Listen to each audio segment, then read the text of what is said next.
Bismillahirrahmanirrahim. Assalamualaikum warahmatullahi wabarakatuh. Izin memperkenalkan diri, nama saya Nanda Devi Nurhayati, NIM 1905441. Perkenalkan, nama saya Natasha Veronica, NIM 1900346. Hari ini saya akan menjelaskan mengenai pembelajaran di sekolah inklusif. Pertama-tama yaitu pengertian pendidikan inklusif. Pengertian pendidikan inklusif adalah suatu bentuk sistem pendidikan di mana peserta didik berkebutuhan khusus merupakan bagian yang tidak dapat dipisahkan satu sama lainnya. Peserta didik dengan satu sama lainnya. Oleh karena itu, strategi pembelajaran pendidik di sekolah inklusif harus disesuaikan dengan kebutuhan dan karakteristik peserta didik. Ada desain kurikulum. Desain kurikulum menurut Undang-Undang Nomor 20 Tahun 2003 mengenai Sistem Pendidikan Nasional, Pasal 1 Ayat 19 menyatakan kurikulum adalah seperangkat rencana dan pengaturan mengenai tujuan, isi dan bahan pelajaran serta cara yang digunakan untuk mengajar sebagai pedoman penyelenggaraan kegiatan pembelajaran untuk mencapai tujuan pendidikan tertentu. Perangkat kurikulum di sekolah yaitu ada 4. 1. Adanya silabus. 2. Adanya rencana program pembelajaran atau RPP. 3. Yaitu bahan ajar. 4. Yaitu evaluasi. Saya terangkan terlebih dahulu. Silabus adalah garis besar, ringkasan atau pokok pembelajaran yang digunakan untuk mengetahui suatu produk pengembangan kurikulum berupa penjabaran lebih lanjut dari standar kompetensi dan juga kemampuan dasar yang ingin dicapai. Selanjutnya yaitu ada rencana pelaksanaan pembelajaran atau RPP, yaitu suatu kegiatan pembelajaran tatap muka yang dilakukan untuk satu kali pertemuan atau beberapa kali pertemuan yang dikembangkan dari silabus untuk mengarahkan tujuan kegiatan pembelajaran peserta didik serta dalam mencapai kompetensi dasar. Selanjutnya itu bahan ajar. Bahan ajar adalah materi pembelajaran yang disusun secara sistematis yang digunakan guru serta siswa dalam pembelajaran untuk mencapai tujuan, dan bahan ajar ini dapat berupa dari berbagai sumber, salah satunya yaitu buku ataupun sumber-sumber lainnya. Selanjutnya yaitu evaluasi. Evaluasi adalah suatu proses menentukan tingkat keberhasilan dalam tujuan pembelajaran yang telah dilakukan atau yang telah ditentukan sebelumnya melalui dengan cara sistematis. Yaitu ada model kurikulum. Model kurikulum sendiri ada 3, yaitu 1. Kurikulum umum, 2. Kurikulum modifikasi, 3. Yaitu kurikulum individual. Selanjutnya ada tujuan penyusunan kurikulum di sekolah inklusif. Tujuan yang pertama yaitu untuk membantu peserta didik dalam mengembangkan potensi dan mengatasi hambatan belajar yang dialami peserta didik semaksimal mungkin dalam setting sekolah inklusif. Yang kedua yaitu untuk membantu para guru dan orang tua dalam mengembangkan program pendidikan bagi peserta didik anak berkebutuhan khusus, baik diselenggarakan di lingkungan rumah maupun di lingkungan sekolah.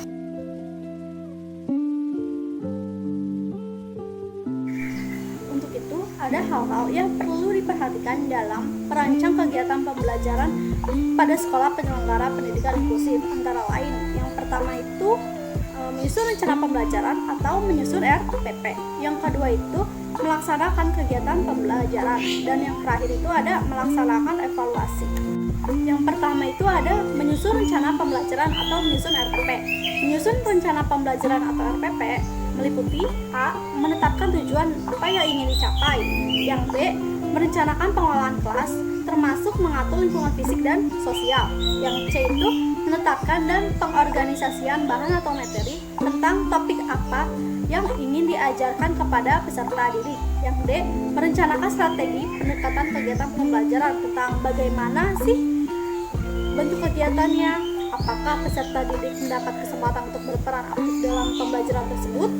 Yang E. Ada merencanakan prosedur kegiatan pembelajaran tentang bagaimana bentuk dan urutan kegiatannya, apakah kegiatan itu sesuai untuk semua peserta didik atau tidak, dan bagaimana cara peserta didik itu untuk mencatat, mendokumentasikan, dan menampilkan hasil belajarnya. F itu ada merencanakan penggunaan sumber belajar dan media belajar. Sumber belajar mana yang akan digunakan dan media apa yang sesuai dan tidak membahayakan bagi peserta didik ketika digunakan. Yang terakhir itu ada merencanakan penilaian tentang bagaimana cara peserta didik telah menyelesaikan tugasnya dalam suatu proses pembelajaran dan apa bentuk tindak lanjut yang ingin kita gunakan. Yang kedua itu ada melaksanakan kegiatan pembelajaran. Melaksanakan kegiatan pembelajaran meliputi A. Melaksanakan apersepsi. Apersepsi adalah kegiatan yang dilakukan oleh seorang guru untuk menarik perhatian peserta didik supaya fokus pada ilmu atau pengalaman baru yang akan disampaikan oleh guru. Ada beberapa hal yang dapat dilakukan guru dalam melakukan apersepsi di dalam kelas, misalkan seperti menampilkan sebuah video yang berkaitan dengan materi. Selain menarik perhatian dari siswa, cara ini juga dapat menimbulkan empati kepada siswa sehingga mereka lebih termotivasi dalam mengikuti proses pembelajaran. Yang kedua, dengan bernyanyi. Biasanya, ini dilakukan di kelas TK atau di kelas 1 sampai 2 SD. Tetapi, hal ini bisa juga dilakukan di kelas-kelas besar, seperti memutarkan lagu yang berkaitan dengan materi yang akan diajarkan. Contohnya, di kelas bahasa Inggris, dengan memutarkan sebuah lagu dalam bahasa Inggris yang dapat menarik perhatian siswa, maka siswa akan merasa tertarik untuk dapat mengetahui arti dari lirik lagu tersebut dan secara tidak langsung akan memunculkan motivasi dalam diri mereka dalam belajar. Dan yang terakhir dengan menggambar atau menulis. Guru dapat meminta siswa menggambar atau menulis sesuatu yang berkaitan dengan materi atau apapun hal yang sekiranya berkaitan dengan pendidikan. Misalkan, guru meminta siswa untuk menggambarkan benda yang menggambarkan dirinya dalam waktu maksimal 3 menit, dan setelah itu, guru meminta siswa untuk menjelaskan apa yang dia gambar. Hal yang sama juga dapat dilakukan dalam menulis. Yang B, menyajikan materi atau bahan pelajaran apa yang akan disampaikan oleh guru kepada peserta didik. Yang C, mengimplementasikan metode, sumber atau media belajar, dan bahan latihan yang sesuai dengan kemampuan awal dan karakteristik siswa, serta sesuai dengan kompetensi pembelajaran. Mendorong siswa untuk terlibat secara aktif. Pembelajaran aktif yang dilakukan oleh guru akan membantu ingatan peserta didik, karena setiap materi pelajaran dikaitkan dengan berbagai pengetahuan dan pengalaman hasil dari aktivitas setiap kegiatan siswa sebelumnya. Yang E, mendemonstrasikan penguasaan materi pelajaran dan relevansinya dalam kehidupan. Yang F, mengelola pembelajaran kelompok yang kooperatif. Tujuan dari pembelajaran kooperatif yaitu untuk menciptakan situasi di mana keberhasilan individu ditentukan atau dipengaruhi oleh keberhasilan kelompoknya. Yang G, membina hubungan antar pribadi, bersikap terbuka, toleran, dan simpati terhadap siswa, serta menampilkan kegairahan dan kesungguhannya dalam mengelola interaksi antar pribadi. Yang ketiga, melaksanakan evaluasi. Hal-hal yang dilakukan dalam melaksanakan evaluasi, yang pertama itu melakukan penilaian selama kegiatan belajar mengajar berlangsung, baik secara lisan, tertulis, maupun pengamatan, dan setelah kegiatan pembelajaran selesai. Yang kedua, bagi peserta didik yang memiliki kemampuan di bawah rata-rata, Penilaian dilakukan dengan membandingkan prestasi yang telah dicapai dengan prestasi sebelumnya. Bagi anak berkebutuhan khusus, sebelum pembelajaran dimulai, dilakukan asesmen terlebih dahulu untuk mengetahui kelemahan, kebutuhan, dan standar awal anak berkebutuhan khusus. Yang ketiga, mengadakan tindak lanjut dalam bentuk remedi atau pengayaan, yang merupakan salah satu bentuk bimbingan belajar. Dapat dilaksanakan melalui prosedur berikut. Yang pertama itu identifikasi kelemahan dan kelebihan laporan hasil evaluasi pembelajaran. Yang kedua, merancang program pembelajaran remedi. Selanjutnya, program pembelajaran individu atau PPI.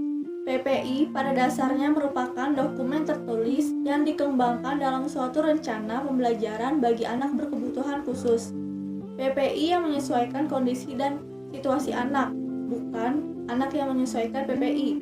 Program ini di samping memberikan kesempatan kepada siswa agar dapat belajar sesuai kebutuhan, kemampuan, kecepatan dan caranya sendiri, juga agar siswa dapat belajar secara optimal serta bisa mencapai tingkat penguasaan bahan pelajaran yang dipelajarinya. Penyusunan program PPI ini membutuhkan kerjasama tim yang terdiri dari kepala sekolah, guru, orang tua, siswa, maupun terapis yang berinteraksi dengan anak. PPI ini dibuat ketika para tenaga profesi, orang tua, atau siswa mengadakan pertemuan dan mendiskusikan suatu hasil serta memutuskan bahwa anak berkebutuhan khusus perlu mendapatkan pelayanan khusus. Nah, selanjutnya di sini ada contoh program pembelajaran individu. Yang pertama itu ada identitas anak, terdiri dari nama anak, nama sekolah, guru pembimbing, dan tanggal dibuat. Yang kedua itu ada deskripsi tingkat kemampuan anak. Ada berbagai cara untuk menentukan tingkat kemampuan dan prestasi anak. Sekarang, teracuan norma umumnya dipakai di sini karena tes semacam ini menghasilkan data yang komparatif. Yang ketiga ada tujuan jangka panjang. Disebut juga tujuan umum, adalah pernyataan tentang apa yang akan dicapai pada akhir tahun. Selanjutnya yang keempat itu ada tujuan jangka pendek atau disebut juga tujuan khusus. Pernyataan lebih spesifik tentang keterampilan yang akan dikembangkan untuk mencapai tujuan tertentu. Untuk setiap tujuan jangka panjang, seperangkat tujuan khusus dikembangkan melalui satu proses yang disebut analisis tugas. Selanjutnya yang kelima ada presentasi waktu, berupa rencana tanggal dimulainya kegiatan untuk setiap tujuan khusus, jangka waktu kegiatan, dan tanggal evaluasi. Yang keenam ada pengaturan pemberian layanan, dan yang terakhir ada penempatan di lingkungan belajar. If you found the one, you should never give her up. I think it's the way life changes when in love, yeah. I surround my soul with the positivity.